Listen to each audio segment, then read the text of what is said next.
ni le bien qu'on m'a fait, ni le mal, tout ça m'est bien égal.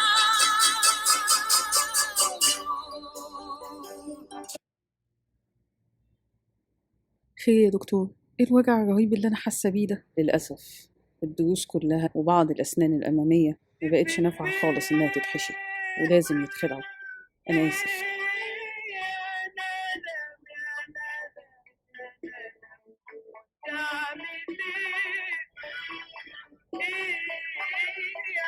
سنيني كلها راحت خلاص، مبقتش هعرف اضحك ولا ابين سناني ولا اكل ولا اشرب.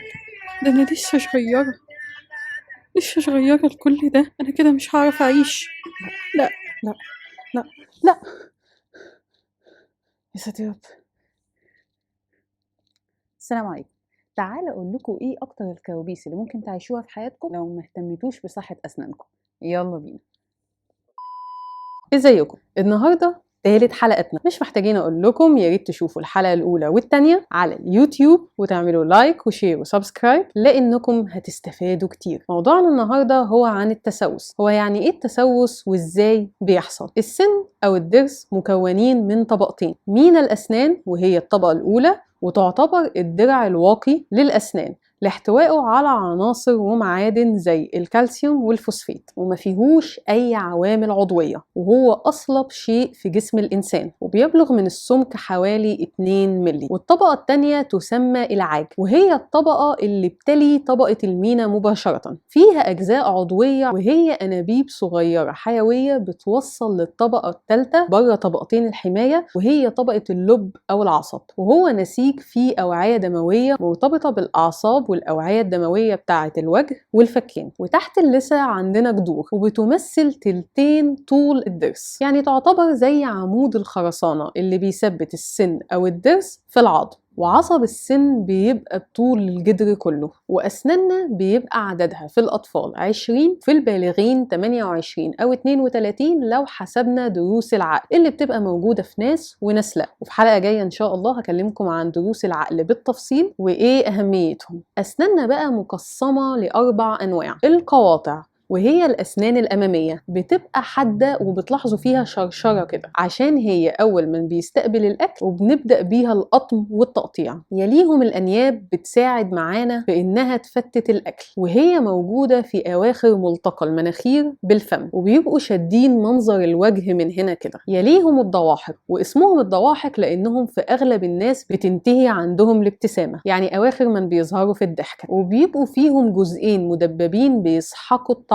واخرهم هم الضروس واسمهم الطواحن، ومن اسمهم هم اللي بيطحنوا الاكل لتسهيل عمليه البلع لاحتوائهم على عده اجزاء مدببه، يعني من الاخر هم اكتر مكان بيقعد فيهم الاكل شوية. طيب هو يعني ايه التسوس؟ هو مرض وضرر كبير جدا بيساهم فيه عوامل متجمعة نقدر نجمعهم في مثلث هشرحه لكم ببساطة. زي ما قلت لكم لو متابعيني في الحلقة الثانية ان بقنا بيبقى فيه بكتيريا، والبكتيريا دي بتبقى مسالمة وفي حالها لحد ما بندخل لها اكل فيه سكريات وكربوهيدرات على فترات خلال اليوم. فالبكتيريا بتتغذى على بواقي الاكل ده وبتفرز احماض بتكون الجير. ولو عايزين تفاصيل اكتر عن موضوع تكون الجير تقدروا تشوفوا الحلقة الثانية وتيجوا تاني. وطول ما سطح الاسنان وطبقة المينا ما بتتمدش بمادة الفلورايد اللي بتبقى موجودة في معجون الأسنان، ولا حتى الأسنان بتعدي عليها فرشة عشان تزيل بواقي الأكل ده، بيبتدي التوازن بين قلوية الفم والأحماض اللي بتفرزها البكتيريا يختل. بنطلق عليه مصطلح pH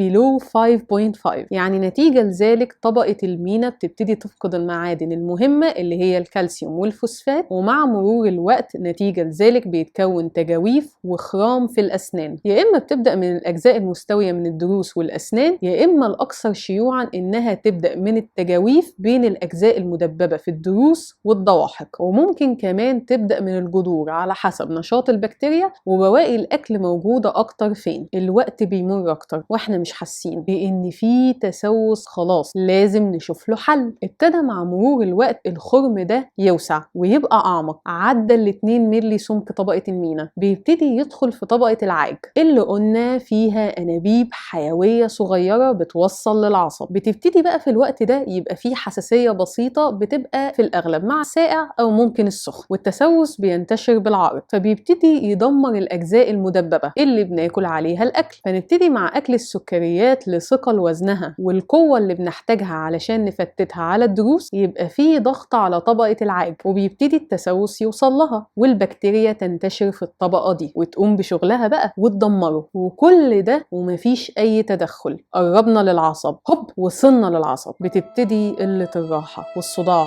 عدم النوم من كتر الألم، والألم ده بيبقى غير محتمل، مش قادر تعيش، تشتغل، تاكل، بقيت عايز من كتر الألم والوجع حرفيا تخبط دماغك في الحيط. أنا بتكلم معاكم بكل صدق لأني أنا شخصيا مريت بالتجربة دي حوالي 3 مرات، بس ده قبل ما أكون طبيبة أسنان، وعارفة إن ناس كتير متابعيني يا بيمروا دلوقتي بالفترة دي يا إما مروا بيها قبل كده، لأن انتوا عارفين إحصائيات التسوس وصلت لإيه وبقت قد إيه.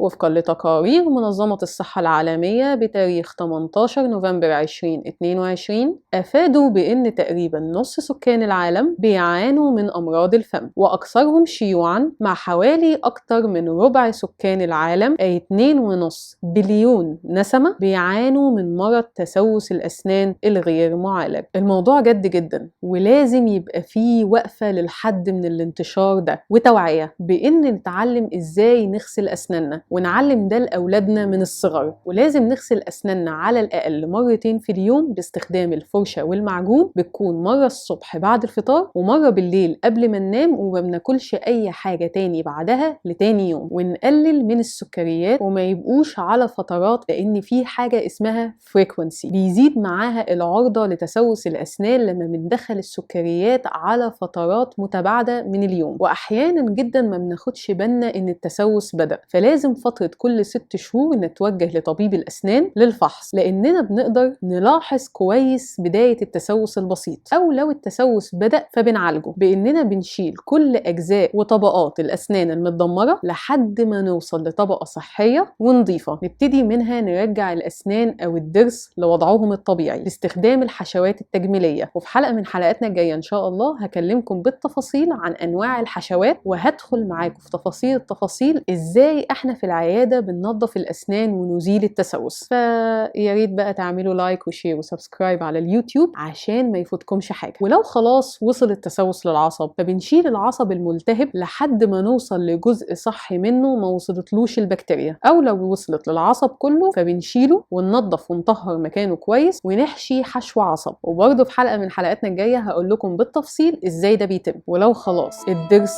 أو السن ما عادش منه أمل والتسوس دمرهم تماما واتسكت عليهم فترة طويلة لحد ما التسوس ده وصل للجذور وخرمها ووصل للعظم، وده طبعا بعد ما بيكون طبيب الأسنان عمل أشعة واتأكد من ده، فبنضطر آسفين إن احنا نشيل الضرس ده أو السنة دي ونعوضهم فيما بعد. أظن بعد اللي حكيته ده محدش عايز يمر بالتجربة دي وبالتكاليف دي. ده بيتم إزاي؟ نقلل سكريات، نغسل أسناننا مرة الصبح بعد الفطار ومرة بالليل قبل النوم، نتوجه لطبيب الأسنان كل 6 شهور للفحص، وبس كده. لو عجبتكم الحلقة يا ريت تعملوا لايك وشير وسبسكرايب وتفعلوا جرس التنبيهات عشان يوصل لكم كل جديد اول باول. ولو بتتابعوني من فيسبوك تيك توك او انستجرام يا ريت تعملوا لايك وفولو عشان ما يفوتكمش حاجه. ولو عندكم اي اسئله او استفسارات يا ريت تبعتوها لي في دايركت مسج او تسيبوا كومنت وهرد عليكم اول باول ان شاء الله. بشوفكم الاسبوع الجاي ونختتم بحمد الله والسلام عليكم.